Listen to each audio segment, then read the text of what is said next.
Pomaže Bog, braće i sestre, i dobrodošli u novom putovanju. Ovog puta vas vodim u Gruziju. Prvu osobu koju smo upoznali u Gruziji je bio naš taksista Jura. Mi smo ga nazvali Đura na srpski.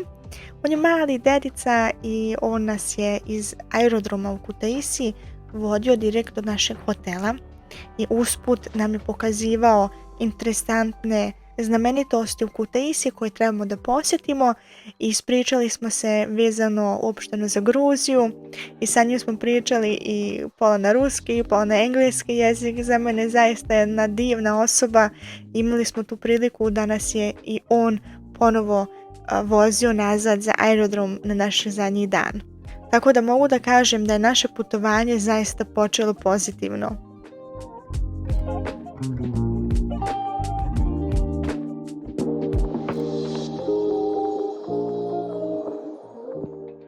Ovdje možete da vidite gradski park u samom centru Kutaisi. Po meni jedan od najljepših gradskih parkova koje sam do sad vidjela.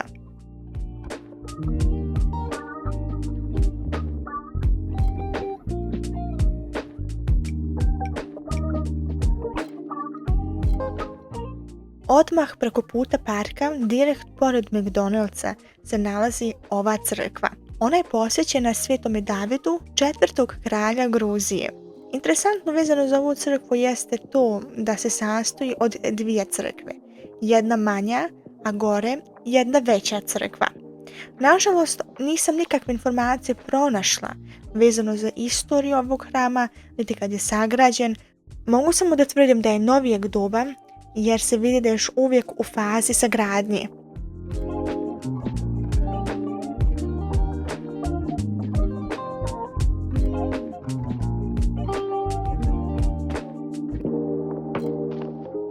U gornjem dijelu crkve smo upoznali jednu stariju ženu, bila je veoma prijatna, sa njom smo pričali malo na ruskom jeziku i sreli smo je i drugi put kada smo imali prilike da na praznik Svetog Ilije budemo ovdje na liturgiji.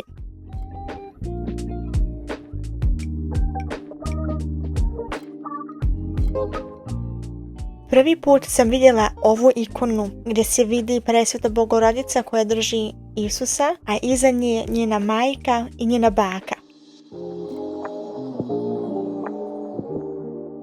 Mi sad čekamo na bus, pravimo jednu turu, tu smo se navikli Sofije, idemo u neki gradić, u 2 manastira, sa nekim turistima. Nema veze, bit će interesantno. I tako to. Imamo dosta da čekam. A dobro. Ali navikli smo da čekam.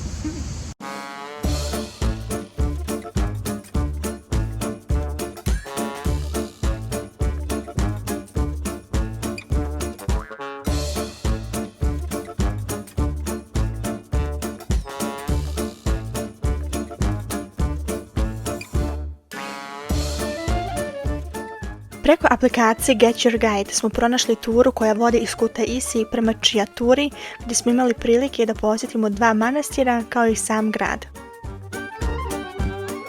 Manastir Mgvimevi je bio prvi manastir koji smo posjetili tog dana. On je ženski manastir i nalazi se iza grada Čiatura. Ovaj manastirski kompleks se sastoji od 2 dijela, stariji dio i novi dio. Stariji dio manastira je otvoren za posjetioce, ali novi dio manastira nije otvoren za posjetioce. Tu žive monahinje i one žele jednostavno da imaju svoj mir, tako da posjetiocima nije dopušteno da uđu u novi dio. Uglavnom, manastir je podignut u 13. vijeku i sagrađen je u ovoj pećini. Ovdje upravo vidite taj dio gdje je pećina i u samoj pećini se nalazi crkva. Pored pećine su sagradili veću crkvu. Pored ovog većeg hrama se nalazi manja crkva koja je posvećena Svetoj Ekaterini. Ona više služi kao kapela. Ta veća crkva koju sam vam sad pokazala, ona je posvećena rođenju Presvete Bogorodice. Interesantno je uopšteno kako doći do manastira.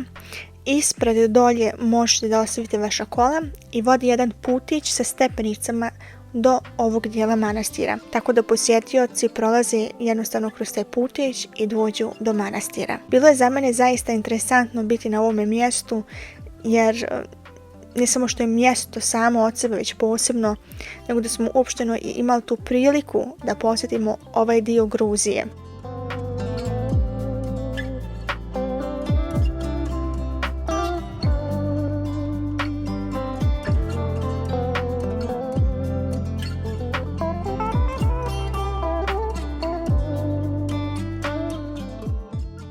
Grad Čiatura se nalazi u kotlini. Ima značajnu prošlost u rudarskoj industriji. Ono što je ostalo iz te prošlosti su žičare, koje su bile ključne za transport ne samo osoba, nego i transporta mangana.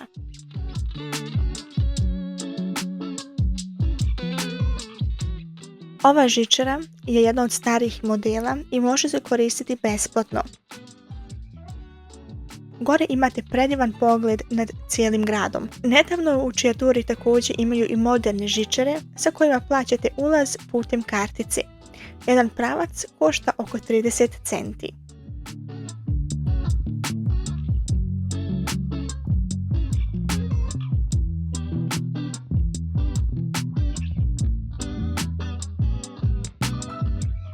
Također smo imali priliku da odemo i u gradski muzej grada Čiatura. Muzej je napravljen inicijativom nekoliko građana koji su htjeli da skupe dragocjenosti iz grada i okoline da bi tako predstavili svoj kraj. Ne samo što su izložene crkvene predmete, nego i muzičke predmete, predmete iz istorije rudarske industrije i mnogo toga.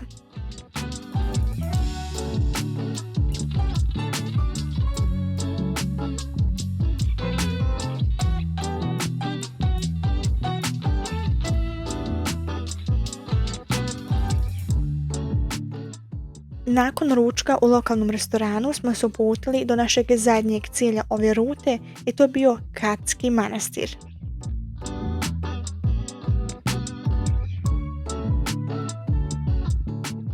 Ovaj Katski manastir je poznat po visokom stubu visine oko 40 metara na kome se nalazi crkva, kao i mali konak.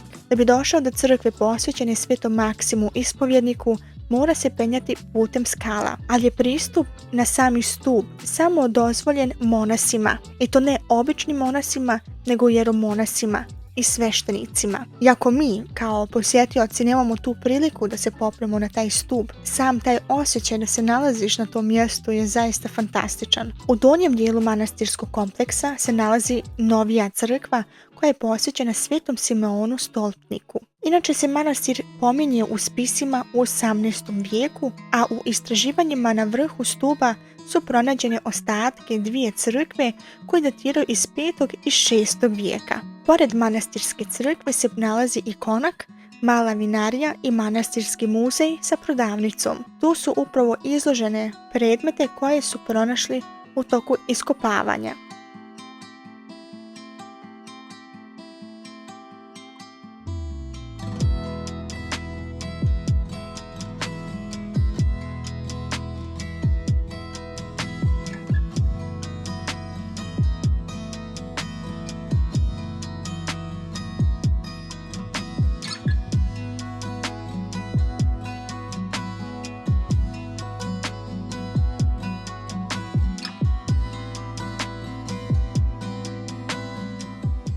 U toku naše vožnje smo sreli dosta krava po putu. Naš vozač nije vozio po pravilu, ali to inače niko ne radi ovdje u Gruziji, tako da je zaista naše putovanje u Čiaturu i nazad za Kutaisi bio veliki doživljaj. Sljedećeg dana smo opet otišli u sami centar Kutaisi, u crkvu Svetog Davida i bili na liturgiji jer je bio sam praznik svetog proroka Ilije. Kasnije smo se otišli prošetati kroz park i predveče smo krenuli do druge crkve. To je bila crkva Mrcvanekva. Nadam se da sam dobro izgovorila. Ona se nalazi na jednom brdu i zaista na posebnom mjestu jer je okružena grobovima. To jest, ona je crkva na groblju. Crkva je posvećena svetim arhangelima. Ona je izgrađena između 1909. i 1913. godine na mjestu starijeg hrama iz 1913. godine.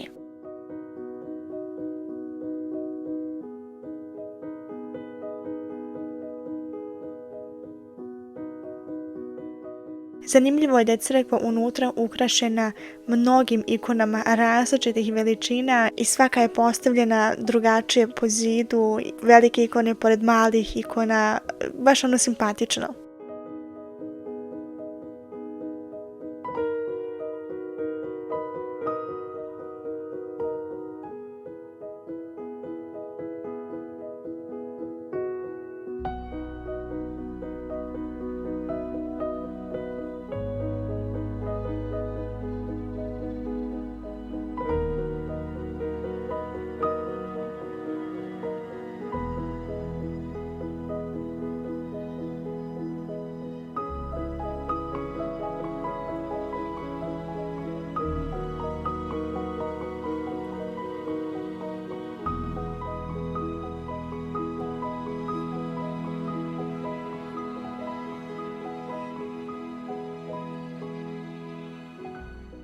Došao je sljedeći dan i otišli smo do samog centra. Par dana prije smo bukirali jednu turu preko agencije Sea Georgia Travel Agency, a ovdje možete da vidite rijeku Rioni koja teče kroz sami grad. Prvo smo obišli manastir Mocameta. On je smješten na samoj litici rta u krivini rijeke Čkalcitela, pritoke rijeke Rioni. Inače, riječ Mocameta označava mjesto mučenika i vezuje se za braću plemićke porodice Argveti, Davida i Konstantina. Oni su u 8. vijeku organizovali pobunu protiv okupatorskih Arapa. Kada je pobuna propala, bili su zarobljeni i tada im je obećan oprost u zamjenu na prelazak na islam. Pošto su to odbili, bili su ubijeni i bačeni u rijeku koja je postala crvena. Gruzijska riječ Čkalcitela znači crvena voda, potom je i rijeka i dobila svoje ime. Kao i ovaj manastir, svoje ime Mocameta dobio po mučeničkoj smrti ova dva brata. Uglavnom ostatke mučenika lavovi su uhvatili i odnijeli na brdo gdje se nalazi manastir Gelati, koji ćemo sljedećeg posjetiti. A danas se mušti čuvaju u ovome manastiru.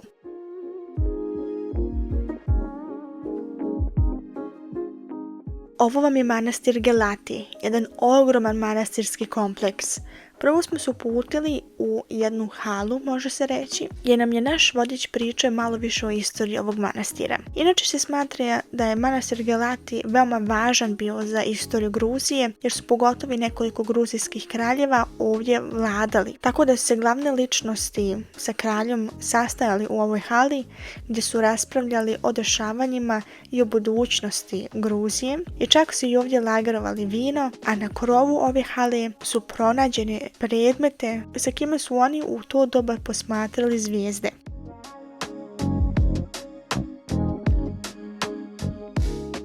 Kod jedne portije od manastira na samom podu leži grob kralja Davida, koji je bio i ktitor ovog manastira, i on je htio da se njegov grob nalazi na tom mjestu, da bi ljudi gazili na njega kada bi ulazili u ovaj manastir, jer je smatrao da, iako je on kralj, da ne zaslužuje nikakvu slavu. Velika manastirska crkva je bila trenutno u fazi rekonstrukcije, a u samoj crkvi nije bilo dozvoljeno snimati. Ono što je zanimljivo jeste da se u crkvi nalazi dosta grobova gruzijskih kraljeva i kraljica. Pored glavne crkve se nalazi toranj, a na samom tornju mala crkvica Svetog Nikole. I zadnji stop je bio hram Bagrata. Na gruzijski oni to nazivaju Bagrati. On se nalazi na brdu iznad grada Kutaisi. Posvećen je uspenju Presvete Bogorodice. Crkvu je podigao gruzijski kralj Bagrat III početkom 11. vijeka.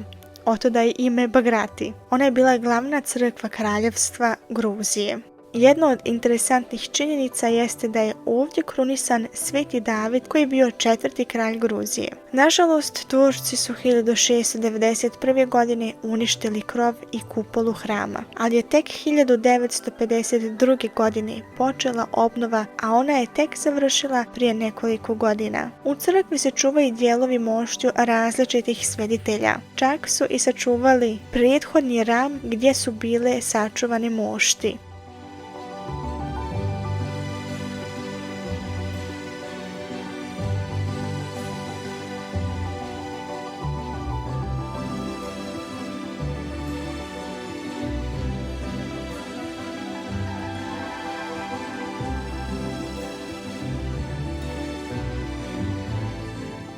Kao što sam rekla, podignuta je na brdu iznad Kutaisi, a tu imate predivan pogled nad cijelim gradom. Za ručak smo jeli picu, a ja sam uzela i meruli kačapuri. To mi je slično kao sirnica. Pošto nam se ova tura toliko dopala, odlučili smo da bukiramo jednu privatnu turu sa istom kompanijom koja će nas voditi do Tbilisi. I zahtijevali smo da opet bude naš vodič onaj isti od dan prije. Njegovo ime je Saba i tako da je on nas vodio ne samo u Tbilisi nego i u Mitshetu. Ovo vam je hram Sveti Tshoveli, koji je veoma značajan za istoriju Gruzije, jer se ne samo nalazi u bivšoj prijestolnici Gruzije Mitsheta, nego je i bila vijekovima sjedište Gruzijske patrijaršije. Inače je ona jedna od najvećih pravoslavnih crkvi u Gruziji. Postoji interesantna priča vezano za postojanje ovog hrama. Jevrej Ilija, ili nazvan isto i Elios, iz Mitshete je bio u Jerusalimu kada su Isusa razapeli. Taj Elios, ili Ilija, dobio je hiton gospodnji od rimskog vojnika, kome kockom pripade i donese ga u Mitshetu. Kada pokaze svojoj sestri Sidoniji hiton gospodnji, ona ga je uzela, zagrlila i tako je i odmah umrla. Niko nije mogao da iz njezinih ruku uzme Isusov hiton, pa su je zajedno i pogrebali. 7 stubova su podigli, a od kojeg se 7. stup uzdigao sam u nebo. Nakon duže molitve od Svete Nine se stup konačno vratio na zemlju i iz stuba je počelo da teče miro. U hramu su se krunisali dosta kraljeva i također se nalazi grobnica mnogih kraljeva i kraljica u ovoj crkvi.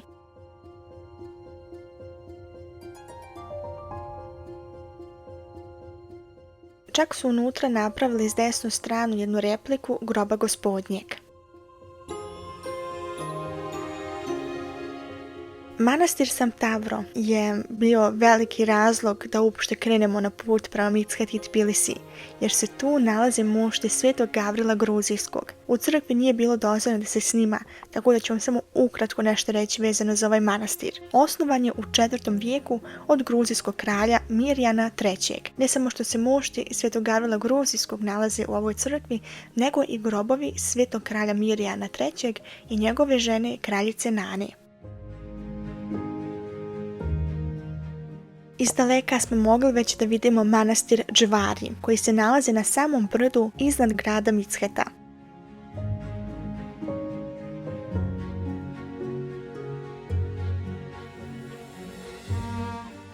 Manastir je podignut u 6. vijeku od iberijskog kneza Stefana I. Ovdje je Sveta Nina podigla veliki krst na mjestu paganskog hrama. I to upravo u ono vrijeme kada je obratila kralja Mirjana III. I njegovu ženu Nanu u hrišćanstvo. Tu se i sagradila manja crkva, ali zbog mnogih hodočasnika je napravljen veći hram. I u samom centru ovog hrama se nalazi replika tog krsta. Inače je ovo prije bio zaista manastir, ali zbog masa ljudi koji dolaze u posjetu su se monasi i povukli, tako da danas monaštva nema.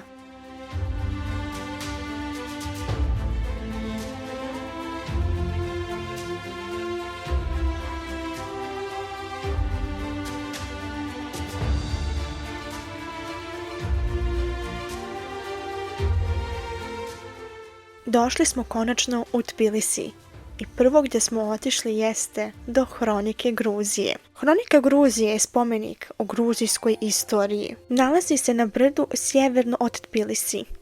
Sadrži 16 stubova visoki između 30 i 35 metara. Stubovi su odraz istorije i tradicije gruzijskog naroda. U gornjem dijelu su oslikani važne događaje u istoriji Gruzije. U drugom dijelu su kronološki oslikani kraljevi i kraljice Gruzije, a u trećem dijelu su oslikani događaji iz Svetog pisma. Ono što je zanimljivo jeste da je Hronika Gruzije sagrađena u 80. godinama prošlog vijeka, upravo u ono doba kada je vladao komunizam u ovoj državi i gdje je hrišćanstvo bilo i čak i zabranjeno.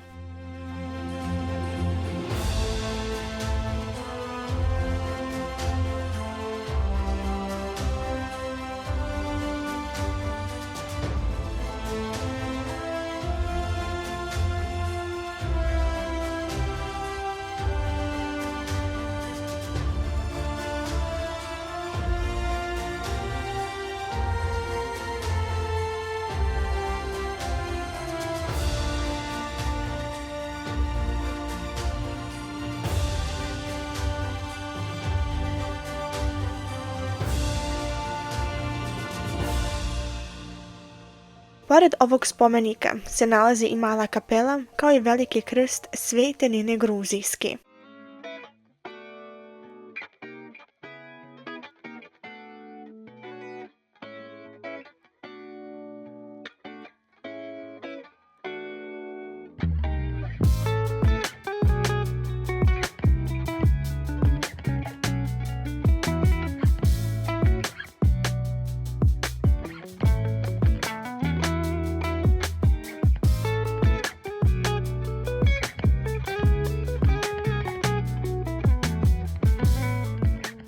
Došli smo u stari grad Tbilisija. Prvo gdje smo otišli jeste da pronađemo mjenjačnicu da bi promijenili novac i onda smo se uputili u mali restoran da se malo odmorimo i da nešto ručamo.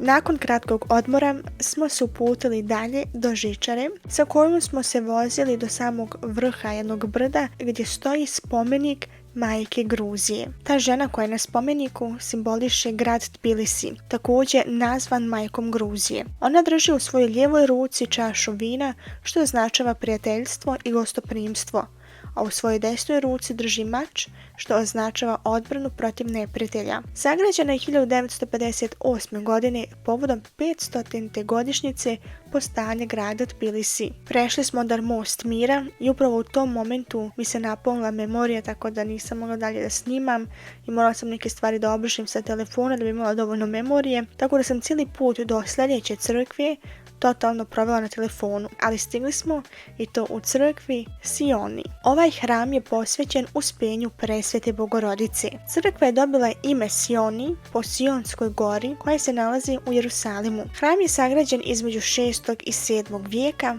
ali je kroz istoriju porušen od strane Arapa. Ponovo je sagrađen u 12. vijeku od kralja Davida, pa ponovo uništen od strane neprijatelja. Tako se to dugovlačilo kroz cijelu istoriju, uništenje, obnova i zadnja obnova se desila u 19. vijeku. Ono što je posebno za ovu crkvu jeste da je ona bila cijelo vrijeme otvorena za bogosluženja u toku sovjetske vlasti i čak je bila sjedište patrijaršije sve do 2004. godine.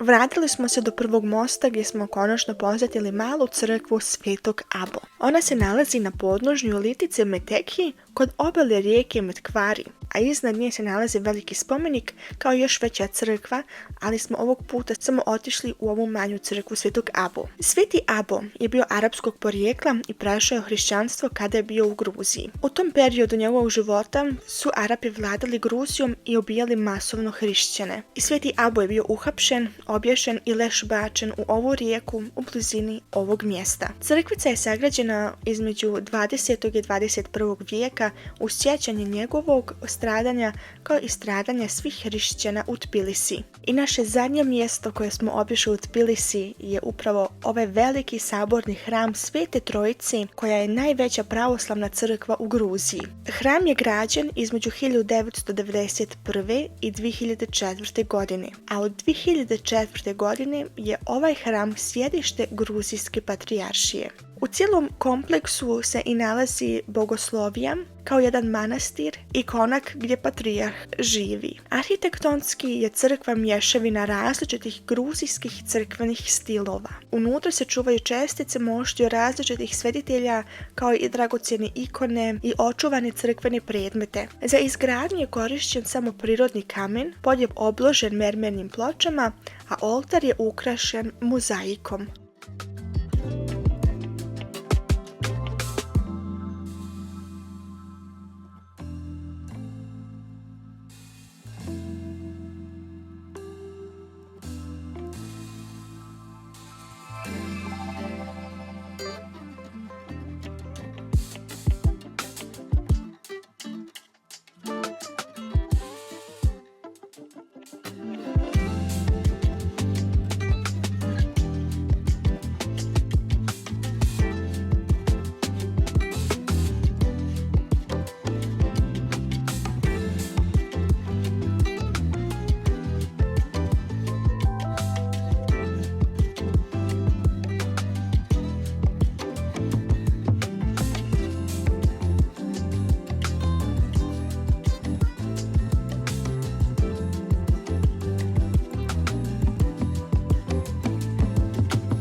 Pošto smo bili zaista mnogo umorni i bilo je previše vruće, nismo mogli vidjeti cijeli kompleks okolo crkve, tako da smo se polako uputili nazad prema Kutaisi. Dok smo se vozili nazad do Kutaisi, a i uopšteno kada smo i krenuli prema Tbilisi, cijelo vrijeme sam pričala sa našim vodičem o nas Srbima. Ja sam njemu sve ispričala što sam znala o našoj istoriji, o jednostavnom našem narodu i o našim srpskim običajima. Imali smo onda još jedan dan na raspolaganju, tu smo samo jednostavno šetali se opet kroz centar i došao je dan kada smo se vratili nazad za Austriju. Kada sam bila u autobusu nazad za naš grad gdje ja živim u Austriji, su mi cijelo vrijeme sve te scene prolazili kroz glavu i sve utiske, šta smo vidjeli, koga smo upoznali, šta smo sve obišli. Ja se nadam da sam vam mogla pokazati ovo moje putovanje u najljepšem obliku. Mi se vidimo uskoro u novom putovanju. S Bogom, amin.